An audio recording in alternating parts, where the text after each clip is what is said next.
Travis is behind the scenes right now, and when he comes back, we're going to talk about embracing the change, what's going on with NAR, and it's obvious, everybody, that our industry is going to have a drastic change.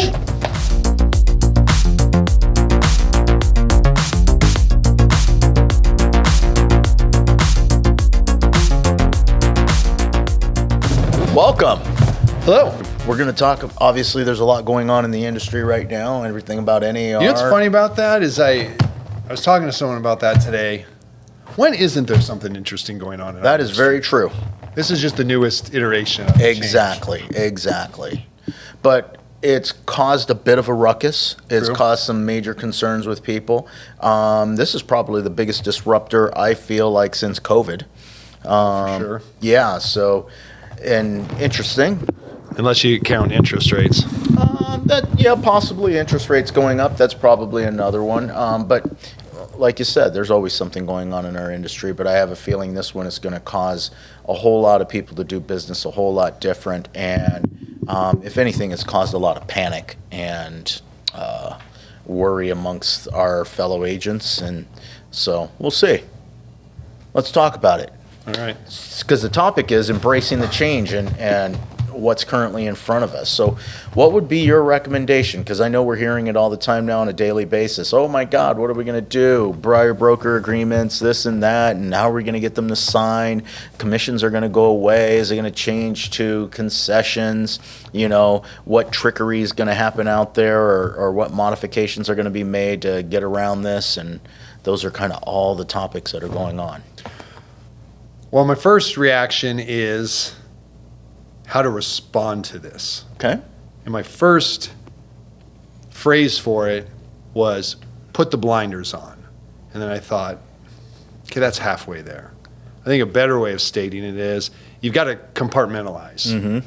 Because if this is droning on you all day, every day, you are going to end up out of this business. Yes. You're going to not do what you're supposed to be doing because you're thinking about this and putting an importance on it that is to the exclusion of everything else. And that's not a good way to handle this. So I think the first thing people need to realize is put your blinders on, get your tasks done, because really right now nothing has changed. Correct. Outside of, you should be starting to have conversations. Actually, you're probably being prompted by prospects and clients on conversations. So we want to prepare for that.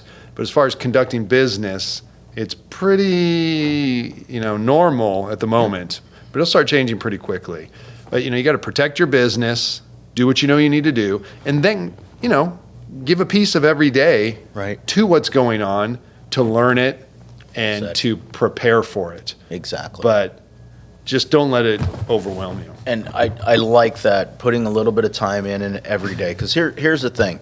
Like when you first said put blinders on, I was starting to, holy cow, we're going to go in two different paths here. Yeah, no, that's why I changed it. I'm like, no, that means ignore it. And I don't want anyone to ignore it. And they shouldn't, because you had mentioned the other word that caught my mind, or the other phrase that caught my mind in what you were saying, is that putting your blinders on or ignoring this, you're going to find yourself out of this business. Mm-hmm. There is no doubt that, at least in my opinion, there's no doubt that this situation or this change is going to push people out of our industry. Yeah. Already has. Absolutely. So that's number one, is that we're going to see fewer people in this industry, and it's going to push some people out because they're not willing, not able, not wanting to work with the current situation and what's happening and the changes. But here's part two. I think one of the biggest mistakes we're going to see a lot of people make is they're going to continue to wait. They're going to wait to start to figure out how to use that buyer broker agreement. They're going to wait to start practicing or adjusting their scripts or making modifications to their business practices to adjust for when this change comes. Yes. That they're just going to wait until the last minute, and they're going to get caught and not be ready to make that pivot. And my biggest thing right now is, we've both said it, into the storm. One animal runs away from it. One animal runs through or towards a storm. The one that runs towards a storm gets through the storm a whole lot quicker. And that's really what we've got to do is we've got to run straight towards that storm, and we got to make sure that we're doing the right things to learn now and be prepared so that when these changes do occur, that we're ready to go.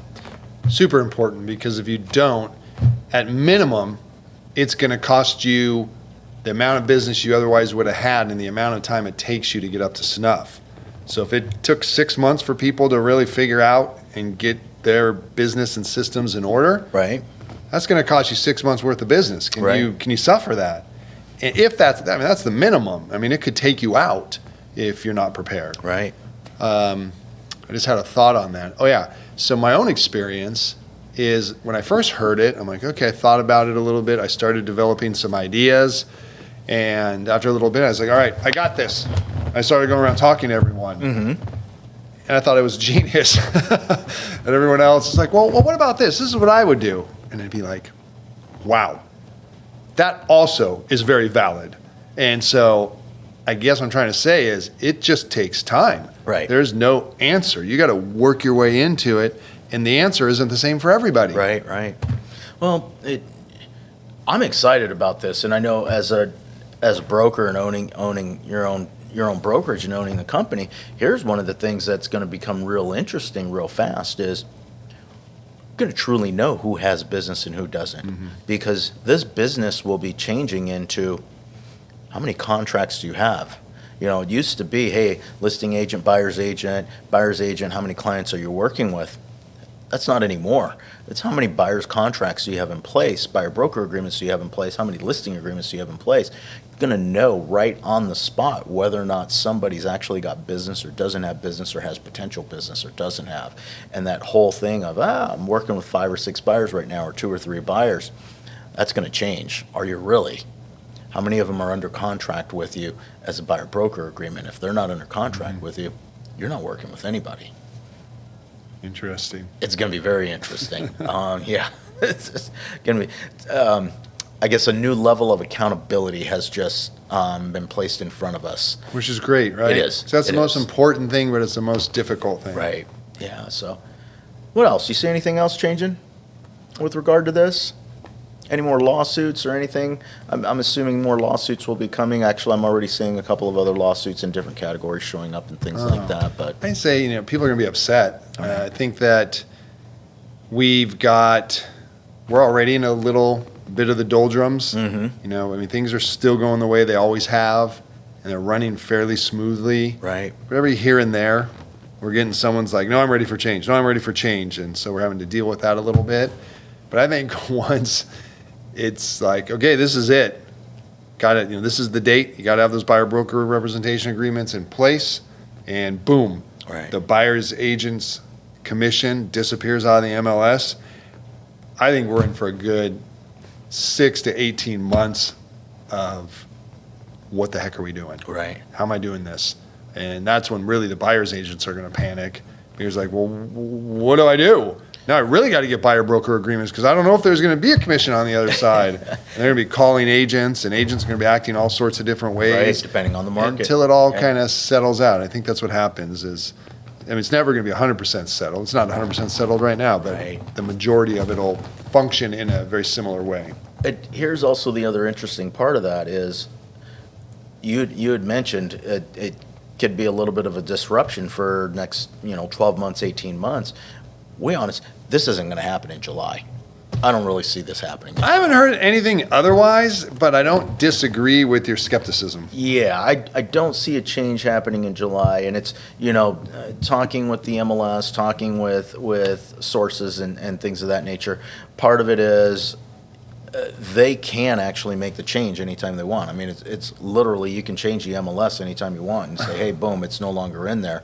And any MLS, depending on what area you're in, could do that. But they're not doing it until they know for sure because they don't, first of all, they don't want to make a change on the back end and then have to change something again. And I don't see us getting this approved, going all the way through, getting through the court system and everything like that between now and July, having all the, having the attorneys recreate the buyer broker agreement and change all of those things and being able to turn that switch on. All right. Mid- So you generally know more than me. Are Ed and Art, are they technically capable of getting this done by July? No, I don't see it. And then we have Well- the forms. I know they're already. That's an opinion, everybody. they have not had a conversation with me that said that they are not capable of doing that. So here's my 2 cents, my speculation. Come July, you just mentioned 2 names. They will more than likely be giving us an update in July of what the new date is or where we're going from there. That's my speculation, is that we'll hear from NAR, we'll hear from our local associations and our local MLSs and things of that nature with updates of, okay, it's July now, this is what's next, and this is our new date. That's my best guess. Because then there's the forms committee. I know they're already Correct. working on this. Yes. So it's electronics. They can get it out a lot faster than they used to be able to when it was printed forms. Correct. And I guess what I'm going to be waiting for is about a month from now. So I think it's May 12th, May something, where they're supposed to have the settlement go and get, what's the word for that? Authorized, Yeah, I know what you're solidified. I don't know what the word is for it. But the judge is going to look at it, and I don't know how that process works. I don't know if it's days, if they go in and argue, or Right. whether they just go in and have a little conversation. But I think that is going to guide a lot, because if that doesn't happen as it's supposed to, Right. then we're definitely going to be delayed. We're going to be delayed. So, which, But don't take that Yeah. as reason not to get ready. and exactly right. Some of the good stuff that's happening, it's backed out of the media now. We're not seeing it on the front page of the papers anymore, every day, all day. So it is not in the public's eye as much as it was. So it almost disappeared as quickly as it came from that perspective. So I'm not getting nearly as many questions from the general public anymore as I was, 2 weeks ago, 3 Yeah. weeks ago, getting a lot more questions. Now, very rarely. I think come May, when they go back into court, it's going to be in the papers again. We're going to get another And it'll start wave over of again. inquiry. Exactly. So, I guess to wrap things up, embrace the change. Are you practicing those scripts? Are you role playing with yourself? Are you finding a partner to role play with? Have you role played lately? I have role played lately. I role played with you a couple of days ago lately. I know you had mentioned that you were role playing at home with your wife, Yep. and I role play. I've got a scheduled role play every Friday, and then I usually do 20 to 30 minutes a day. In front of the mirror, going over different things and things of that nature. And I think that that's more important than ever. It was interesting in our last role play. One of the things that came up that we were talking about is read your contracts. Read and understand your contracts, because a typical role play situation is usually around objection handling. But in this situation, it's really going to be around getting somebody to sign a document. And there'll be objections that come up within it, but the better understanding that you have of these documents and the more comfortable you feel with it, the more comfortable the person on the other side is going to feel. And that will, alleviate some of the objections that naturally Absolutely. come up. So, but yeah, I'm excited about it. I don't know about anybody else, but I'm actually fired up about the change. So with disruption comes opportunities. And I think that that's one of the things that people really need to recognize, is that this is going to create some new opportunities for a lot of people. Yeah, no, I agree, 100%. All right. We'd love to hear your thoughts. Like, subscribe, please. If you like what you guys are hearing, please like and subscribe. Hit the little bell so you get notified next time we're on the air. And if you have any comments, please let us know below. We'd love to hear from you.